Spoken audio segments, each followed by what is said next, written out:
इस किताब का नाम है कैक्टस। आज चंदन ने अपने बुक टॉक में कैक्टस इस किताब की बात करी थी, तो मेरा मन हुआ कि मैं एक बार इसे देखूं। मैंने जब इसे पढ़ना शुरू किया तो मुझे ये किताब बड़ी मजेदार लगी। ये बड़ी बेहतरीन किताब है। तुमने देखा बुक टॉक का मजा था? फायदा देखा बुक टॉक का?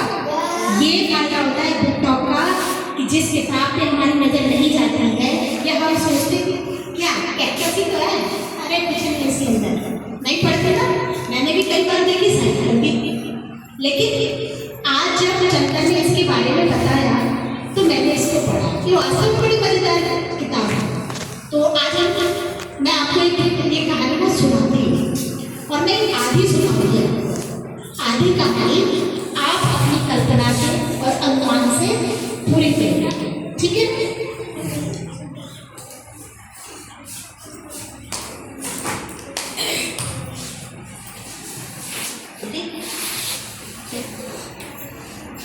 इस किताब के लेखक हैं रामेंद्र कुमार और इसके खूबसूरत चित्रों को बनाया है देवव्रत घोष जी ने, ठीक?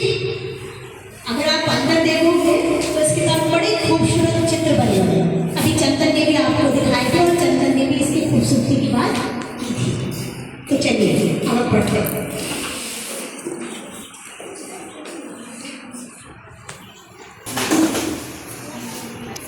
यह कहानी एक कैक्टस की है। आपको यह सुनकर आश्चर्य हो रहा होगा। मुझे पता है कि आप लोगों ने गुलाब और ट्यूलिप की कहानी तो सुनी है।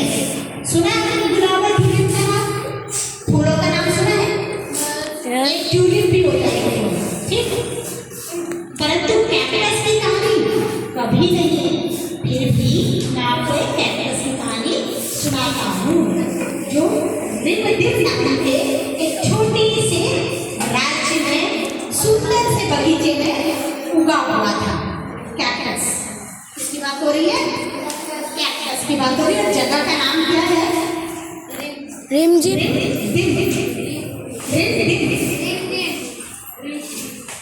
यह राज्य चारों ओर से सुंदर फूलों से घिरा हुआ है। इसके दाईं ओर सुंदर गुलाब है तो बाईं ओर प्यारे प्यारे गुलदावरी। गुलदावरी क्या है? गुलदावरी किसका नाम है? फूल का नाम है। गुड। सामने पीले पीले सूर्यमुखी खिले थे तो पीछे चमकीले और सुंदर डेजी के फ्लावर थे, फूल के, ठीक है? चारों ओर खूबसूरत फूलों से घिरा हुआ कैक्टस। चारों ओर फूल लगे हैं सुंदर सुंदर और देखा है ना कैक्टस? क्या होते हैं उसके शरीर में? मैम काटे पत्ते होते हैं? क्या होते हैं? कांटे। फूल होते हैं कैक्टस पे? होते हैं? यस नहीं। मैम किसी किसी कैक्टस में वो पत्ते होते हैं। हाँ होते हैं। लाल से फूल मेरे देखे बहुत बार से फूल भी आता है और छोटा सा मैम किसी किसी में कैक्टस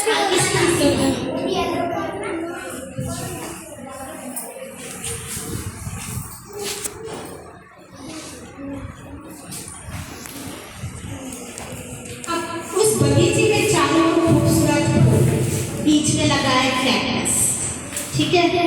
बहुत बुरा लगा था एक कैक्टस बीच में।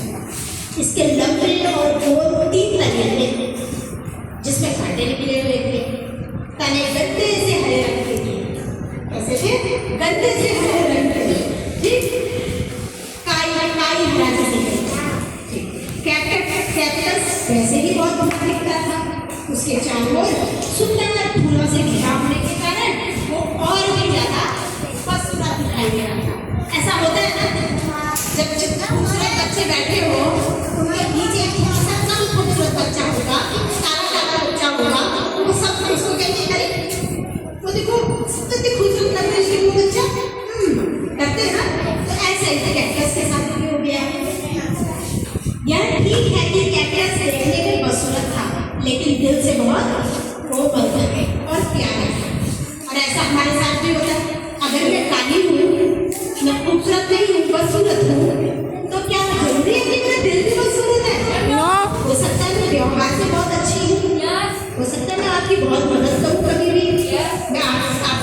अच्छी दोस्त हो सकती हूँ, मददगार हो सकती हूँ, है ना? तो चेहरे पे जाना चाहिए। खूबसूरत लोग व्यवहार से भी खूबसूरत होते हैं, बढ़िया होते हैं। बोले नहीं हाँ चलिए आगे चलते हैं। वो सुंदर से फूलों से दोस्ती करना चाहता था, लेकिन उसको क्या समझते थे? दुश्मन। उसकी वसीयत के कारण अपना बेजी गुलदाउदी कोई भी उससे बात नहीं करना चाहता, कोई भी उसको पसंद नहीं करता। वे सब हमेशा यही कहते कि हमारी बगीचे की खूबसूरती को बर्बाद कर रहा है। गुलाब कहता माली इसे उखाड़ कर फेंक क्यों दे देना, हमारे बीच कितना गंदा लग रहा है ये कैक्टस, ऐसे लगता है जैसे चिड़ियों को डराने के लिए इसको पानी में यहाँ पे लगा दिया हो। सूर्यमुखी तभी सूर्यमुखी ने कहा हाँ मुझे लगता है कि माली ने जरूर किसी कारण से इसको यहाँ पे लगाया है, कुछ तो कारण होगा अभी। और बेटी ने पूछा तुम्हारे कहने का क्या मतलब है भाई? इसकी बदसूरती ही हमारी खूबसूरती को बढ़ाती है। किसने बोला? सूरजमुखी ने कहा कि जो इसकी बदसूरती है ना यही हमारी खूबसूरती बढ़ाती है। कैसे? मैम क्योंकि वो लोग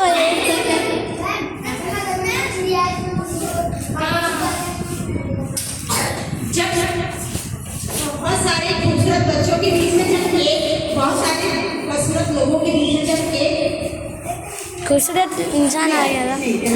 बहुत सारे खूबसूरत लोगों के बीच में एक बदसूरत इंसान बैठा होगा तो तब हमको औरों की खूबसूरती में नजर जाएगी। तब हम कहेंगे कि वो तो बस ये कैसा दिख रहा है और देखो कितने सुंदर दिख रहे हैं। और अगर वहाँ पे बदसूरत नहीं होता तो तुम्हारा ध्यान कभी जाता ही नहीं, जाता ही नहीं। सबका ध्यान उस साइड में इसलिए जाएगा क्योंकि वहाँ पे तुमने अक्सर देखा है जब मैच देखते हो भीड़ होती है बहुत सारी, बीच में काला आदमी बैठा है तो सबका ध्यान उस तरफ जाता है ना, वो काला काला रहता है, काला काला जाता है। अब होशियार में कोई काला होता है, अब फिर चार लोग जो लोग बैठे होते हैं वो ज़्यादा ही बोलने लगते हैं। अगर वो लोग लोग करते हैं तो उनकी खूबसूरती की नजर उसकी प्रसिद्धि की वजह से है कि नहीं? तो ठीक है, ये बात बड़ी सूर्यमुखी। तो देखो सबके क्या अलग अलग विचार होते हैं। सूर्यमुखी कह रही है इसकी खूबसूरती है उसी ने तो हमको खूबसूरत बनाया है, और वही कह रही कि जरूर किसी कारण से ही मालिक ने इसको यहाँ रखा होगा। मैम बहुत दया कर रहा है उसके ऊपर।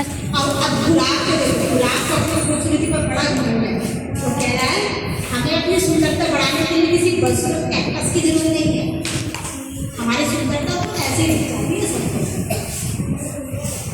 गुलदाउदी ने बोला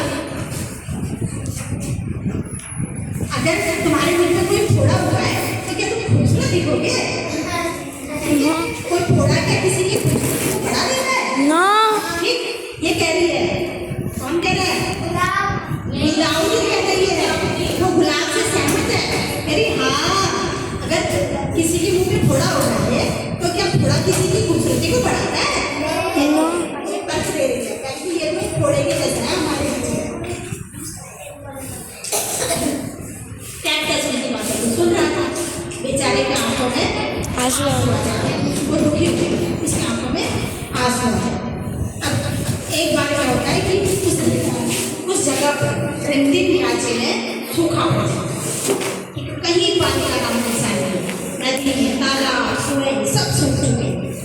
बेचारा माली मीठी पानी की तलाश में भटकता रहता है और बड़ी मुश्किल से उसे एक या दो बाल्टी पानी मिलता है जो वह फूलों को दे देता है। लेकिन जल्दी ही 2 बाल्टी या 1-2 बाल्टी पानी मिलना भी बंद हो गया। गांव में पानी बिल्कुल खत्म हो गया, यहाँ तक कि गांव के जितने लोग थे सब गांव छोड़ के कहाँ चले गए? शहर छोड़ गए। मजबूर होकर माली ने शहर छोड़ गांव छोड़कर चला गया और फूलों को भगवान के भरोसे छोड़ दिया। मैम भगवान आके क्या करेगा? उनको पानी देगा। आप बताओ, अब सारे लोग चले गए अब कौन बचा गाँव में? कैक्टस, फूल बच गए सारे। और क्या बच गया? कैक्टस और फूल। और क्या बच गया गाँव में? हंस। घर बच गए। मैम घर में कोई यहाँ पे छोड़ पेड़ पौधे बच गए। मैम चलिए ठीक है। मैम ये बताओ कि अब आगे क्या होगा? माली जो है उनको वहाँ छोड़ के चला गया। बनाना लेकिन मुझे लिख कर दिखाना है। ये आज भी समझे अपने अनुमान और कल्पना से पूरी करेंगे। ठीक।